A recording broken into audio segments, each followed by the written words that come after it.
ಎಂ4 ನ್ಯೂಸ್ಗೆ ಸ್ವಾಗತ. ನಾನು ಸುನಿಲ್ ಹೊಸಕೋಟಿ.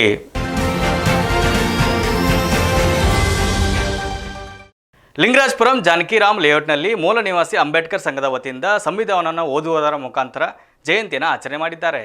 ಮೂಲ ನಿವಾಸಿ ಅಂಬೇಡ್ಕರ್ ಸಂಘದ ತಾಯಪ್ಪ ಚಲವಾದಿರವರ ನೇತೃತ್ವದಲ್ಲಿ ನಡೆದ ಕಾರ್ಯಕ್ರಮ ಮುಖ್ಯ ಅತಿಥಿಗಳಾಗಿ ಮುನಿ ಮಾರಪ್ಪನವರು ಭಾಗಿಯಾಗಿ ಸ್ಕೂಲ್ ಮಕ್ಕಳಿಗೆ ನೋಟ್ಬುಕ್ಸ್, ಪೆನ್ಸಿಲ್ಗಳನ್ನು ಕೊಡುವುದರ ಮುಖಾಂತರ ಜಯಂತಿಯನ್ನು ಆಚರಣೆ ಮಾಡಿದ್ದಾರೆ. ಇದೇ ಸಂದರ್ಭದಲ್ಲಿ ಡಾಕ್ಟರ್ ಮುನಿ ಮಾರಪ್ಪ, ಶ್ರೀಮತಿ ಭಾಗ್ಯ, ಶ್ರೀಮತಿ ಪ್ರಮೀಳಾ, ರಾಜ್ಯ ಅಧ್ಯಕ್ಷರು ಶ್ರೀಮತಿ ಕಲ್ಪನಾ, ಶಕುಂತಲಾ ಮತ್ತಿತರರು ಉಪಸ್ಥಿತರಿದ್ದರು. ನವೆಂಬರ್ ತಿಂಗಳ 20 ಫೋಟೋ ಅವ್ರ ಕಡೆ ತಗೋ.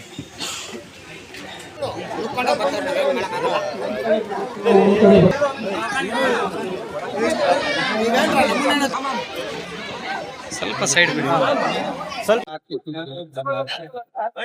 ಯಾಕೆ ನಾವು ಪುಸ್ತಕನೇ ಕೊಡ್ತಾ ಇದ್ದೀವಿ ಅಂತಂದ್ರೆ, ಪುಸ್ತಕ ಕೊಟ್ಟು ವಿದ್ಯಾರ್ಥಿಗಳಿಗೆ, ಓದೋ ಮಕ್ಕಳಿಗೆ ಪುಸ್ತಕ ಕೊಟ್ಟು ಊಟವನ್ನ ಆಚೆ ಏರ್ಪಾಟ್ ಮಾಡಿದೀವಿ.